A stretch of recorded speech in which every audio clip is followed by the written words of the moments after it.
सावन चल रहा है और सभी जगह शिव भक्ति की गूंज है। सावन भगवान शिव को प्रसन्न करने के लिए सबसे श्रेष्ठ और उत्तम माना जाता है। इस मास में भगवान शिव की पूजा पूरी धूमधाम और विधि विधान से की जाती है। सावन में भगवान शिव और माता पार्वती धरती पर भ्रमण करते हैं, अपने भक्तों के सभी कष्ट दूर करते हैं। सावन के सभी सोमवार को शिव की विशेष पूजा आराधना होती है। तो आइए जानते हैं कि सावन के सोमवार की व्रत कथा क्या है।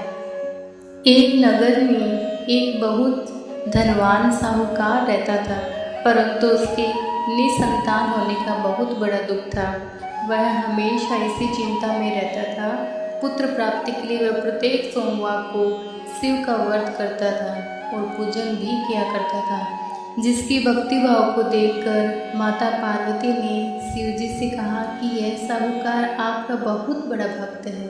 ये बहुत लगन से आपका पूजा और व्रत करता है, आपको इसकी मनोकामना पूर्ण करनी चाहिए। शिव जी ने माता से कहा कि हे पार्वती, यह संसार कर्म क्षेत्र है। जो इस संसार में जैसा कर्म करते हैं वैसा ही फल भोगते हैं। परंतु माता पार्वती की जिद के सामने शिव जी को भी झुकना पड़ा। भगवान शिव ने कहा कि इसके भाग्य में पुत्र न होने पर भी इसको पुत्र की प्राप्ति का वर मैं देता हूँ, परंतु यह पुत्र केवल 12 वर्ष तक ही जीवित रहेगा। माता पार्वती और शिव की सभी बातें साहूकार सुन रहा था, जिसकी वजह से न उसे खुशी मिली और न ही दुख हुआ। हालांकि वह पहले की तरह ही भगवान शिव का व्रत और पूजन किया करता था। कुछ समय बाद उसे सुंदर पुत्र की प्राप्ति हुई।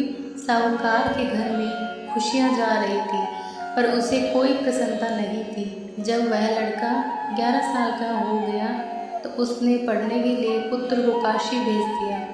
साहूकार ने साथ में ही बालक के मामा को भी भेज दिया। साहूकार ने बालक के मामा जी को बुलाया और कहा कि इसे काशी पढ़ने के लिए ले जाओ और रास्ते में जिस भी स्थान पर रुकना वहाँ यज्ञ करते और ब्राह्मणों को भोजन कराते हुए आगे बढ़ना।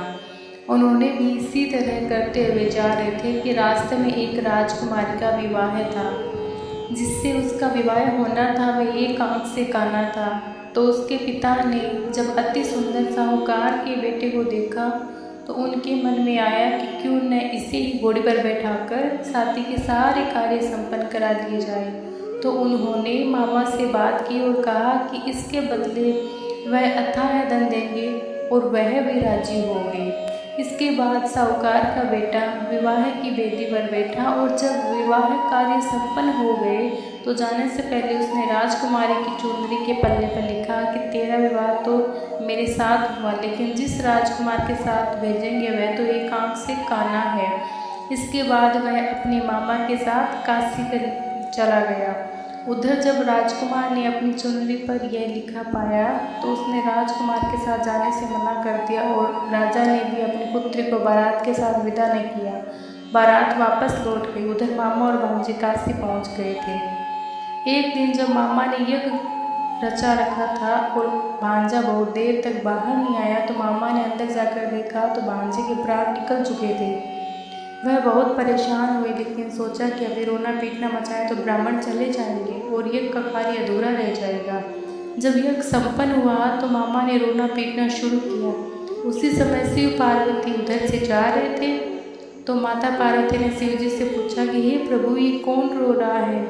तभी उन्हें पता चला कि यह तो भोलेनाथ के आशीर्वाद से जन्मा साहूकार का पुत्र है।